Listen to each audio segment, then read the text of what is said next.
सवाल लेके आए, टॉप इम्पोर्टेंट क्वेश्चंस लेके आए, ठीक है। किस चीज़ के? होम साइंस के। किस चीज़ के? होम साइंस के, क्लास 12 के। बोर्ड एग्जाम है, ठीक है।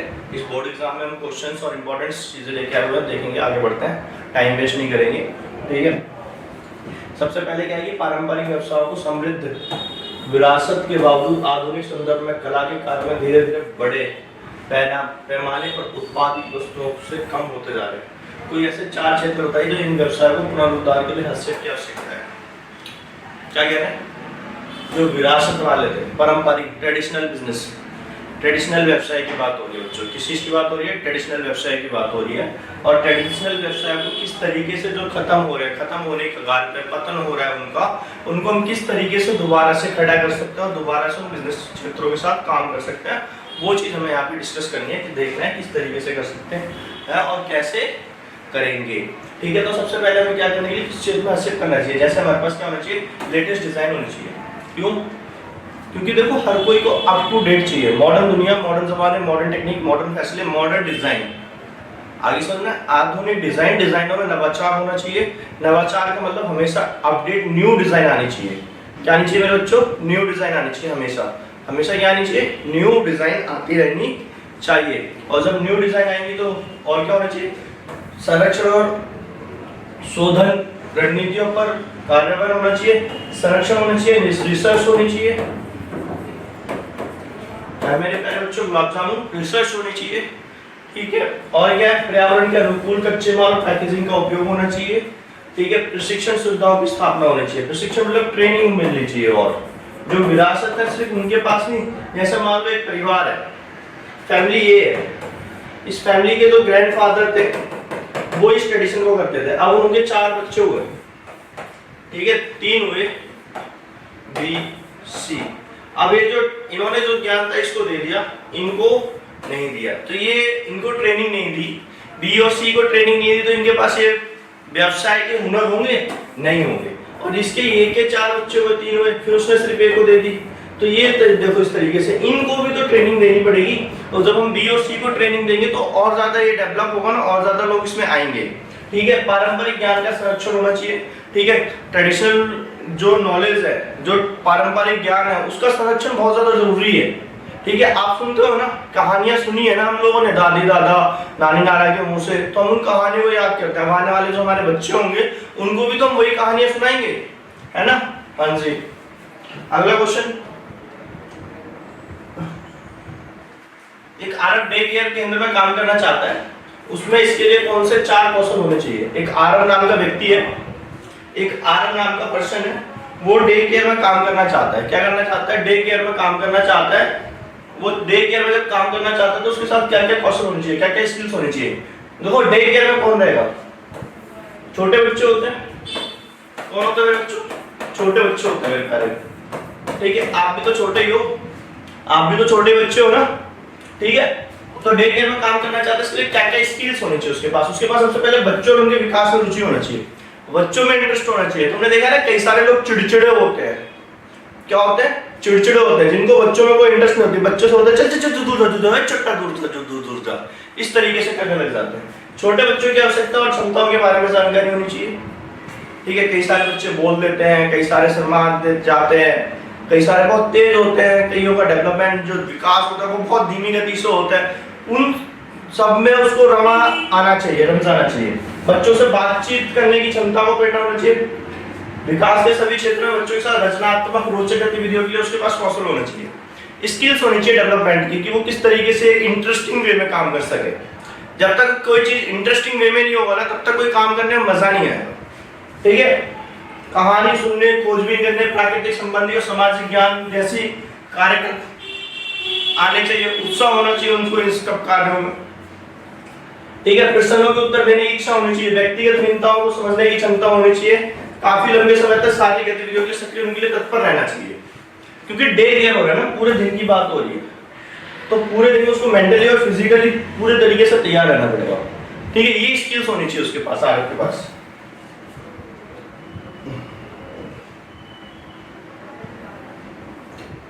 ठीक है। अगला, कार्यात्मक भोजन से आप क्या समझते हैं? फंक्शनल फूड, कार्यात्मक भोजन,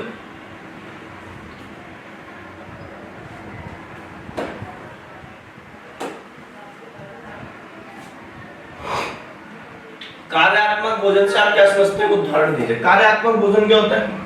कार्यात्मक खाद्य पदार्थ वो होते हैं ना जो व्यक्ति के मनुष्य के स्वास्थ्य के लाभ पर प्रभाव डालते हैं, जो हमारे हेल्थ के लिए बेनिफिट होते हैं, हमारे हेल्थ पे इफेक्ट डाले, वो कार्यात्मक भोजन होते हैं ना, जैसे प्रोबायोटिक तथा लाइकोपीन। उदाहरण में क्या देखिए हमने, प्रोबायोटिक हो गया और लाइकोपीन हो गया। प्रोबायोटिक किसमें पाया जाता है? दही में। हमारी बॉडी के लिए हेल्थ अच्छा होता है ना, दही। हाँ, उसके बाद क्वेश्चन क्या है?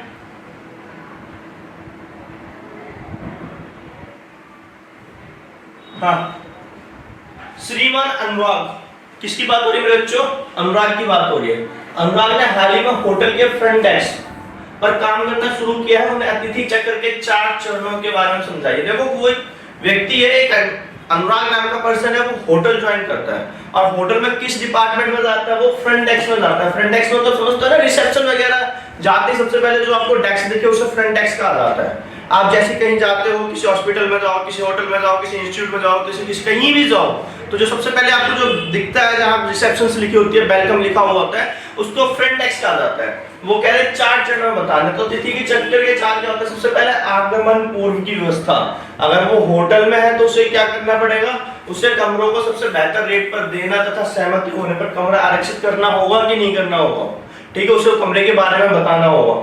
आगमन व्यवस्था, अतिथि होटल में आकर इसमें चेक इन करता है ना, चेक इन करवाना पड़ेगा, उसका नाम दर्ज करना पड़ेगा रजिस्टर में, उसके डॉक्यूमेंट्स लेने पड़ेंगे, एक फोटो आईडी लेनी पड़ेगी, कमरे का अधिपति उसको ऑनरशिप देनी पड़ेगी, संतुष्टि सुनिश्चित करने की उसकी आवश्यकताओं के अनुसार विभिन्न सेवाएं प्रदान की जानी चाहिए। वो फिर फोन करेगा, हेलो हेलो मुझे 2 बोतल पानी चाहिए, तो वो 2 बोतल पानी भिजवाएगा वहां पे, इस तरीके से ऑर्डर देगा। इस तरीके से फ्रंट डेस्क की बात होती है। फिर वो जब वो प्रस्थान करेगा तो उनकी वस्तु क्या होगी? प्रस्थान होगी। और जब वो प्रस्थान होगी तो वहां चेकआउट करेगा, उसमें अतिथि का फीडबैक भी लिया जाएगा। आप जाते हो ना कहीं, सबसे पहले आप कहां जाते हो? रिसेप्शन पे जाते हो होटल में, और जब रिसेप्शन पे जाते हो तो उससे आप अपनी बुकिंग करते हो, और बुकिंग करते हो तो वो आपको कमरा दिखाता है, आप संतुष्ट हो जाते हो तो उस कमरे के आप डॉक्यूमेंट देते हो, उसे रजिस्टर करते हो, काम करवाते हो, ठीक है? उसके बाद क्या होता है? उसके बाद आप चेकआउट करते हो, स्टे करते हो, फिर उसके बाद आपको फीडबैक देते हो ना कि वो कैसा लगा, किस तरीके से लगा।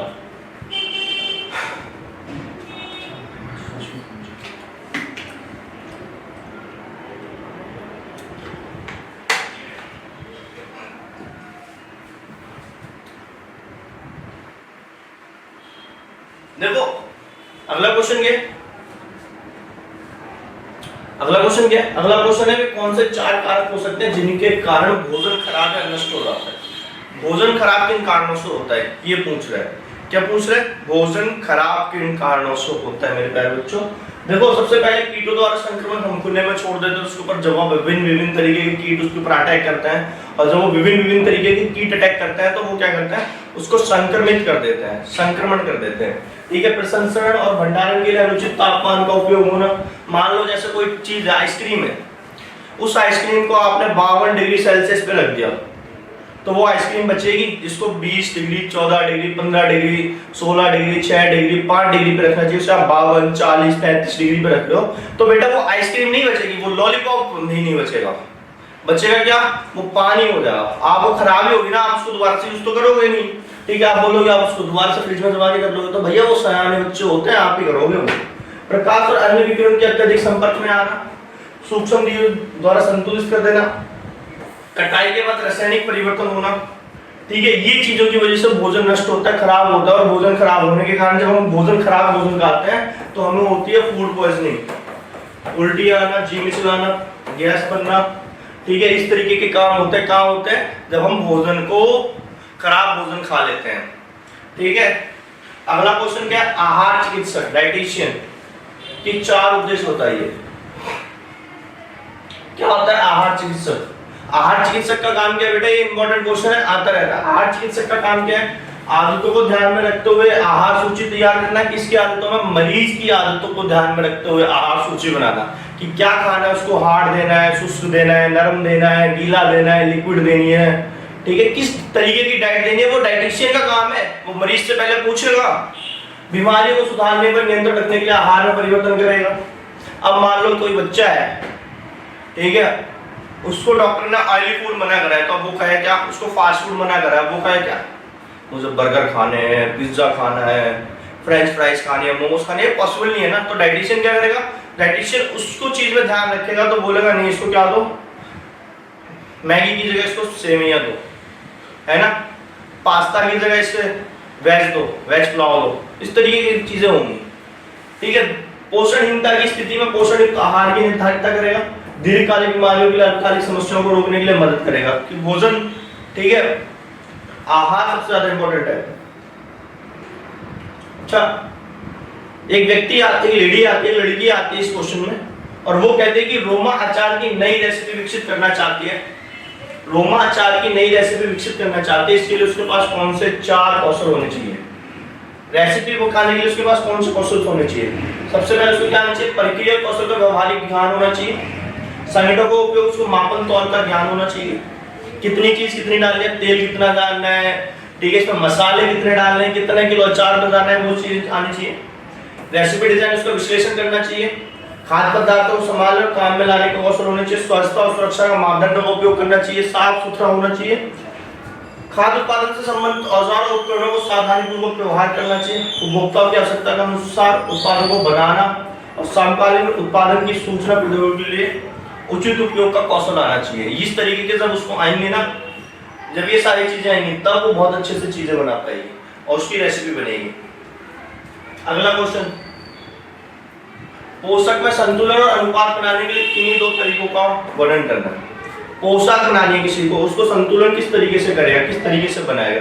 तो सबसे पहले संतुलन बनाने के उपाय क्या है, ए और बी डिजाइन में दोनों तरफ समान तत्व हो, सही है। मान लो ये पोशाक है, इस तरह भी डिजाइन बराबर होनी चाहिए, एक तरफ परिधान के विवरण दूसरी तरफ भिन्न होना चाहिए, ठीक है, एक तरफ परिधान के विवरण दूसरी तरफ से भिन्न होना चाहिए, इस तरीके में ये ऐसी डिजाइन होनी चाहिए, इसमें इस तरीके की डिजाइन होनी चाहिए, हो सकता है ऐसे भी हो सकती है।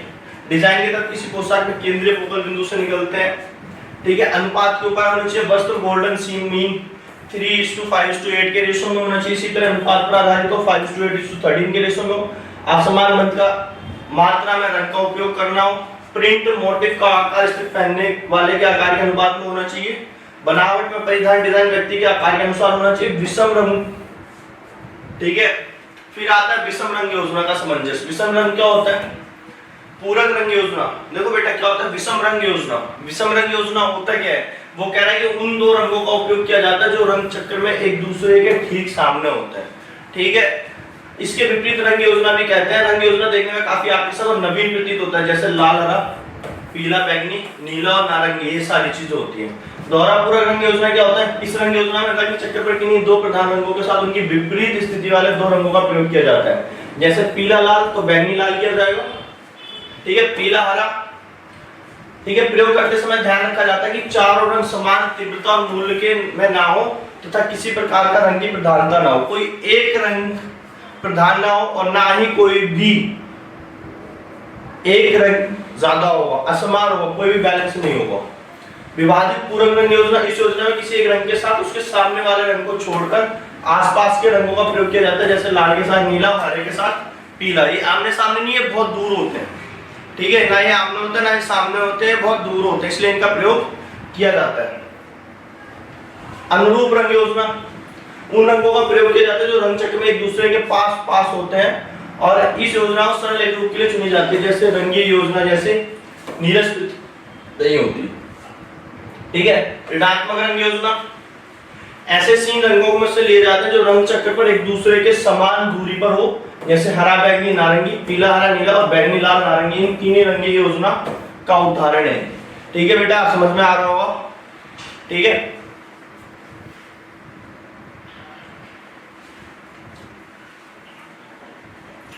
भारत में पोषण संबंधी समस्याओं को हल करने के लिए कार्यान्वित कोई 3 अल्पकालिक और 3 दीर्घकालिक रणनीतियों का नाम बताना है।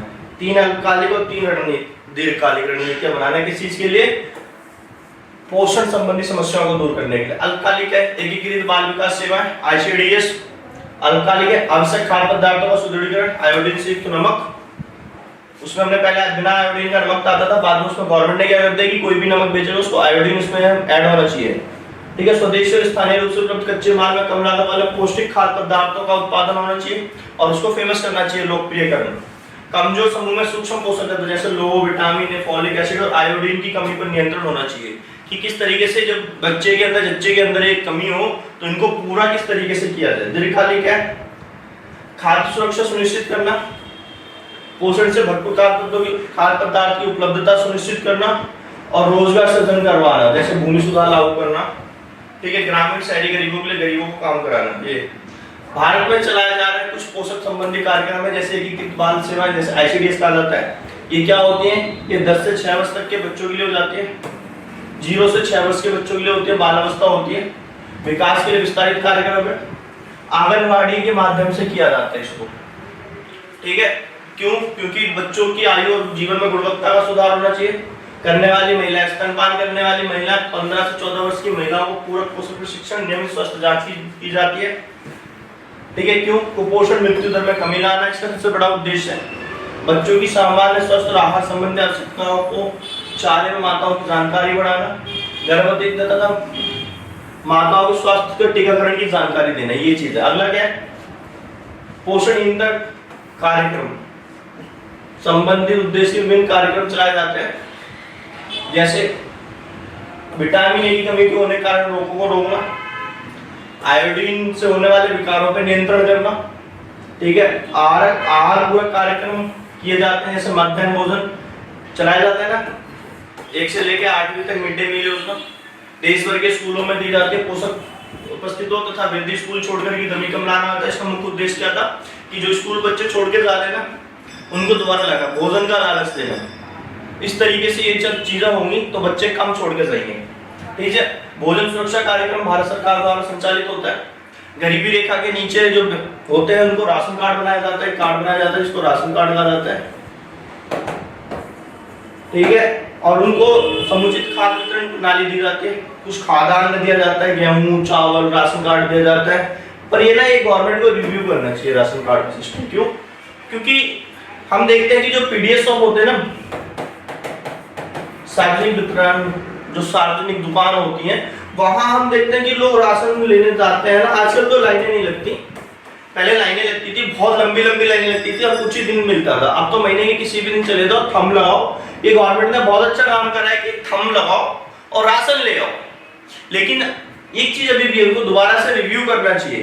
क्या रिव्यू करना चाहिए? कि मैं देखता हूँ कि बुलेट से जाते हैं राशन लेने, बाइक से जाते हैं राशन लेने। अगर जिसके पास बुलेट है वो राशन नहीं खरीद सकता, खाने की चीजें नहीं खरीद सकता। बुलेट में डलवाने के लिए उसके पास तेल के पैसे हैं, खाने के लिए नहीं है। खाने उसके लिए उसको सरकार के ऊपर डिपेंड चाहिए और फिर गालियां देते हैं, ठीक है। इसी को गवर्नमेंट को देखना चाहिए।